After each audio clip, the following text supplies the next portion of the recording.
Hello everyone, welcome back. So we have completed two early model of atoms. One is the Thomson model of atom, other is the Rutherford model of atom.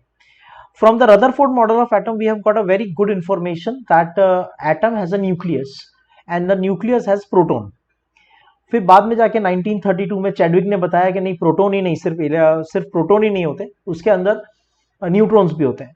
तो basically अब हम इतना तो clear है 1932 में Chadwick की discovery के बाद में कि एटम के अंदर हम पूरे एटम को दो पार्ट में डिवाइड कर सकते हैं. एक होता है न्यूक्लियस और दूसरा होता है एक्स्ट्रा न्यूक्लियर पार्ट. न्यूक्लियस के अंदर प्रोटॉन और न्यूट्रॉन होते हैं. इस बात को लेके कोई कंट्रोवर्सी नहीं है. प्रॉब्लम आ रही है इलेक्ट्रॉन के अरेंजमेंट को लेके. जो एटम के पास 1 इलेक्ट्रॉन, 2 इलेक्ट्रॉन और whatever the number of electrons are there, how are they arranged, तो इसके बारे में हम बाद में डिस्कशन करेंगे. लेकिन अभी हमें इतना क्लियर हो चुका है after Rutherford's model of atom that atom has the same number of protons and electrons. इसका मतलब एटम में अगर 5 प्रोटॉन है तो उसमें 5 इलेक्ट्रॉन भी होंगे और इसलिए एटम इलेक्ट्रिकली न्यूट्रल होगा. दूसरी बात जो क्लियर हो चुकी है वो यह है कि जो एटम का मास होता है वो मेनली प्रोटॉन और न्यूट्रॉन की वजह से होता है. और प्रोटॉन का मास भी नियरली 1 AMU होता है और न्यूट्रॉन का मास भी नियरली 1 AMU होता है, नॉट एग्जैक्टली 1 AMU. और यही उसके मास के लिए रेस्पॉन्सिबल होते हैं, राइट. एक छोटा सा कंसेप्ट ये हो गया कि अगर हमारे पास एक एटम के अंदर 2 प्रोटॉन और 2 न्यूट्रॉन है, मतलब टोटल 4 पार्टिकल है, 2 प्रोटॉन है और 2 न्यूट्रॉन है, तो उसका जो टोटल एटॉमिक मास है वो अप्रोक्सीमेटली 4 AMU होगा. That's it. एंड इलेक्ट्रॉन का जो मास है वो नेग्लिजिबल है. अब हम एक छोटा सा टॉपिक पढ़ रहे हैं, एटॉमिक एनालिसिस. एटॉमिक एनालिसिस में हम कुछ एलिमेंट्स के, अलग अलग एलिमेंट्स के या एक ही एलिमेंट के अलग अलग एटम्स के, मॉलिक्यूल्स के या आयंस के नंबर ऑफ प्रोटॉन्स का रिलेशन स्टडी करते हैं या नंबर ऑफ इलेक्ट्रॉन्स का रिलेशन स्टडी करते हैं. कुछ नंबर गेम हम स्टडी करेंगे, right. The numbers of proton, numbers of neutron, number of electrons, that is what we are going to study for the different species. और उसके basis पे कुछ एस्टेब्लिश रिलेशन है और हम वो टॉपिक्स आज कवर करेंगे. तो आज के हमारे जो बेसिक टॉपिक्स होंगे इस पर्टिकुलर सेक्शन में जो हम डिस्कस करेंगे एटॉमिक एनालिसिस, उसमें हम किस बारे में बात करेंगे. See, we will talk about isotope, isobar, isodiaphere, isotonic, isoster and isoelectronic. These are the 6 terminology we are going to discuss. Before we go for this core terminology, एक basic चीज समझ लो. किसी भी एलिमेंट का जब आप रिप्रेजेंटेशन करते हो, किसी भी एलिमेंट के रिप्रेजेंटेशन में उसका सिंबल होता है. जैसे सोडियम है तो Na होगा, हाइड्रोजन है तो H होगा, सल्फर है तो S होगा. ये सिंबल होता है. सिंबल के सुपरस्क्रिप्ट में लिखते हैं हम उसका mass number. This is mass number. Mass number क्या होता है? Mass number is number of proton plus neutron, right. जैसे हीलियम में there are 2 protons and 2 neutron, तो टोटल मास नंबर कितना हो जाएगा? 4. और इसकी सबस्क्रिप्ट में यहां पे हम रिप्रेजेंट करते हैं उसका एटॉमिक नंबर. Atomic number. और जो एटॉमिक नंबर होता है वो किसको रिप्रेजेंट करता है? एटॉमिक नंबर रिप्रेजेंट करता है नंबर ऑफ प्रोटॉन को. नंबर ऑफ प्रोटॉन को. तो इसका मतलब P and Z are same. अगर किसी एटम के पास 2 प्रोटॉन है तो उसका एटॉमिक नंबर हो जाएगा 2. जैसे कार्बन के पास 6 प्रोटॉन है तो उसका एटॉमिक नंबर हो जाएगा 6. तो we can write A is equal to P plus N और it can be equal to Z plus N. और नंबर ऑफ न्यूट्रॉन कितना होगा? Mass number minus atomic number. और you can write mass number minus number of proton. ठीक है. For example एक छोटा सा एग्जाम्पल ले लेते हैं. Let's say if I right sodium, when I right sodium it is 11 sodium 23. 11 sodium 23 का मतलब है उसका एटॉमिक नंबर 11 है और उसका जो मास नंबर है वो 23 है. इन अदर वर्ड्स उसके पास जो प्रोटॉन है वो 11 है और उसके पास जो न्यूट्रॉन है वो होंगे A minus Z. A minus Z का मतलब 23 minus 11 is equal to 12. What about electron? Electron atom neutral होता है, तो number of proton is equal to number of neutron in case of atom. ठीक है, इसका मतलब सोडियम के अंदर 11 electron, 11 proton and 12 neutron are present. ये हुआ बेसिक एटॉमिक एनालिसिस। इसके बेसिस पे अब हम थोड़ा नंबर ऑफ इलेक्ट्रॉन्स को लेके और क्लैरिटी कर लेते हैं। देखो, अगर एटम है तो एटम के केस में क्या होता है, सिंपल लॉजिक होता है, number of proton is equal to number of electron is equal to atomic number. और अगर वो एक पॉजिटिव आयन है तो फिर number of electron will be less than proton. अगर वो एक नेगेटिव आयन है, in that case number of electron will be more than proton. Let's have some more clarity about this thing.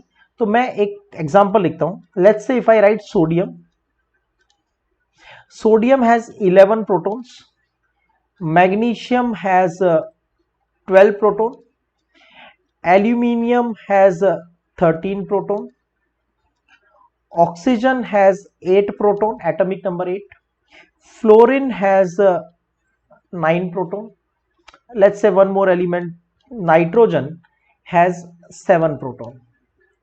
अब ये सब एटम है।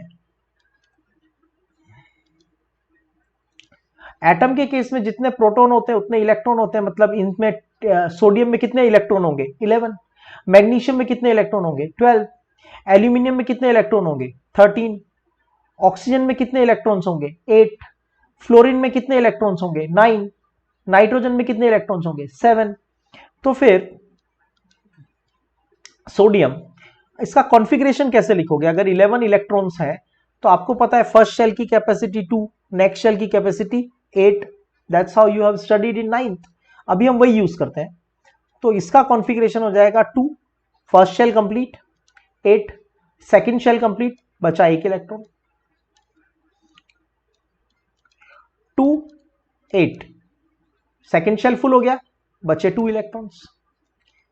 एल्यूमिनियम 2, 8, फर्स्ट 2 इलेक्ट्रॉन से first shell complete हो गया, 8 इलेक्ट्रॉन से सेकंड शेल कंप्लीट हो गया, बचे 3 electrons.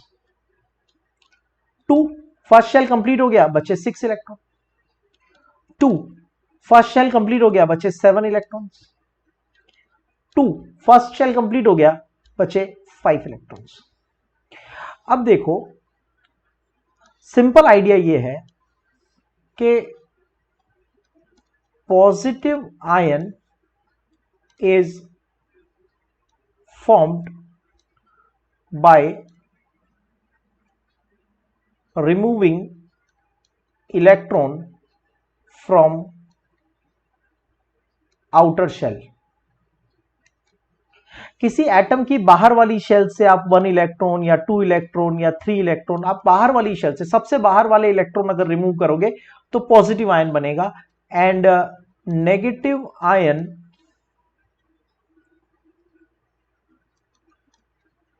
is formed by adding electron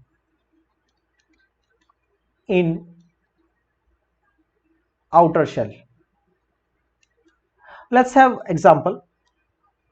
इस पर्टिकुलर केस में हमने बाहर से 1 इलेक्ट्रॉन रिमूव कर दिया, इस पर्टिकुलर शेल में हमने बाहर से 2 इलेक्ट्रॉन रिमूव कर दिए, और इस पर्टिकुलर केस में हमने बाहर से 3 इलेक्ट्रॉन रिमूव कर दिया।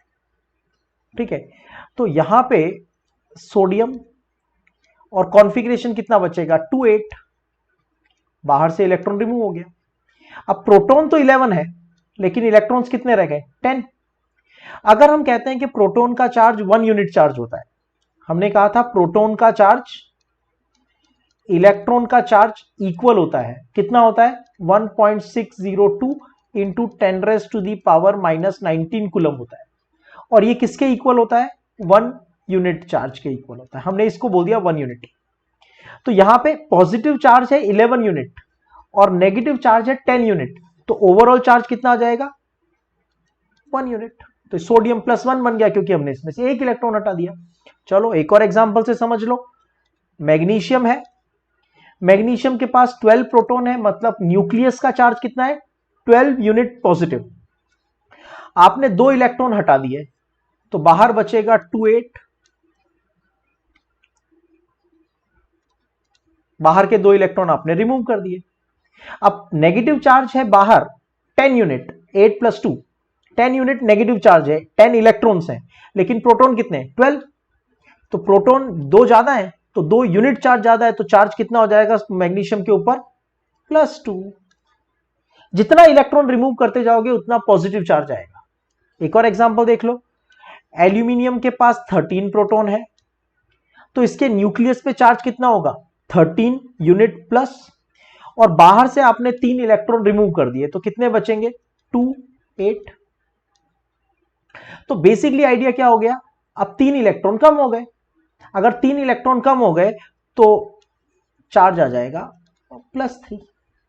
ठीक है, अब एक काम करते हैं, अभी तक हमने इलेक्ट्रॉन रिमूव किए, अब इलेक्ट्रॉन ऐड करते हैं। यहां पे हमने बाहर 2 इलेक्ट्रॉन ऐड कर दिए। 2 ही क्यों ऐड किए, जरूरी नहीं है, आप एक भी कर सकते थे। वाई आई एम एडिंग 2, क्योंकि आउटर शेल की कैपेसिटी होती है 8 और अभी इसके पास कितने हैं 6, तो चलो 8 बनाने के लिए 2 इलेक्ट्रॉन ऐड कर देते, एक इलेक्ट्रॉन ऐड कर देते हैं।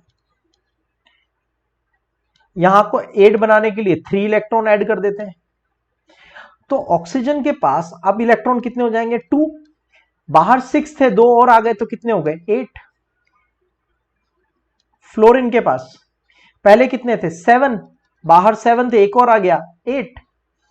चलो नाइट्रोजन पहले कितने थे 5, 3 और आ गए कितने हो गए 8।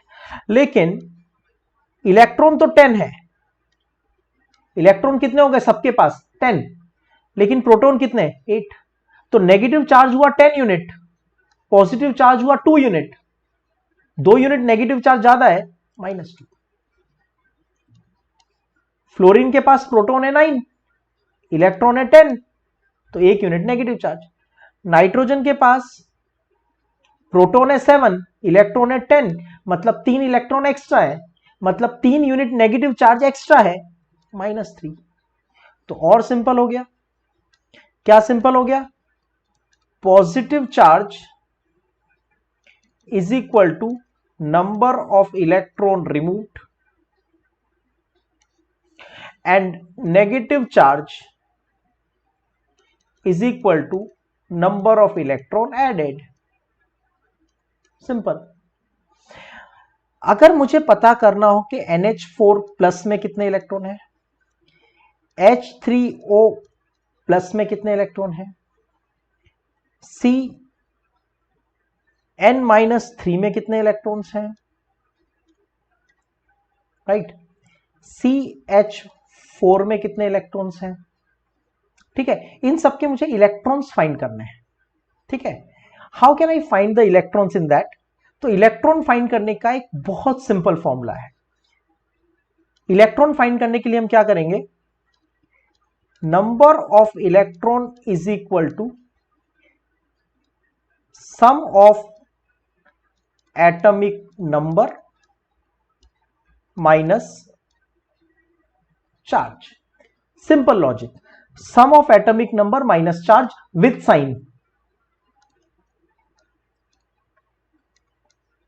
जैसे नाइट्रोजन का एटॉमिक नंबर होता है 7, हाइड्रोजन का एटॉमिक नंबर होता है 1, हाइड्रोजन कितने 4, तो सम ऑफ एटॉमिक नंबर, हाइड्रोजन का atomic number 1, number of hydrogen 3, oxygen का एटॉमिक नंबर 8, उसके बाद 8 प्रोटॉन होते हैं, उसका मास नंबर 16 होता है, लेकिन एटॉमिक नंबर कितना होता है 8। Sum of atomic number, nitrogen का एटॉमिक नंबर 7, कार्बन का एटॉमिक नंबर यानी उसमें प्रोटॉन कितने होते हैं 6, हाइड्रोजन का atomic number 1, minus charge with sign, यहां पे चार्ज कितना है माइनस चार्ज, चार्ज कितना है +1, माइनस चार्ज, चार्ज कितना है +1, माइनस चार्ज, चार्ज कितना है -3, माइनस चार्ज, चार्ज कितना है 0 विथ साइन। इलेक्ट्रॉन कितने हो जाएंगे यहाँ पे 11 - 1 10 इलेक्ट्रॉन, 11 - 1 10 इलेक्ट्रॉन, 7 - -3 तो प्लस हो जाएगा 10 electron, and 10 - 1 is equal to 10 electron. Simple logic, क्या डिफिकल्ट है। तो नंबर ऑफ इलेक्ट्रॉन फाइंड कर लिए, एटॉमिक नंबर का कंसेप्ट क्लियर हो गया। एक लास्ट चीज ऑब्जर्व करो, Na+ has how many electrons 10, Mg+2 has how many electrons 10, Aluminium+3 has how many electron 10, O-2 has how many electrons 10, F- has how many electron 10, N-3 has how many electron 10, NH4+ has how many electron 10, H3O+ has how many electron 10, N-3 has how many electron 10, CH4 has how many electron 10। इन सब में एक बात common है, कुछ positive ion है, कुछ negative ion है, कुछ कंपाउंड या कॉम्प्लेक्स आयन्स हैं, लेकिन इन सबके पास नंबर ऑफ इलेक्ट्रॉन सेम है, तो हम इनको बोलेंगे iso electronic. So we have got, this will be called as isoelectronic। isoelectronic क्या होता है, एटम्स, जैसे नियॉन के पास 10 एटम्स 10 इलेक्ट्रॉन्स हैं, तो एटम्स,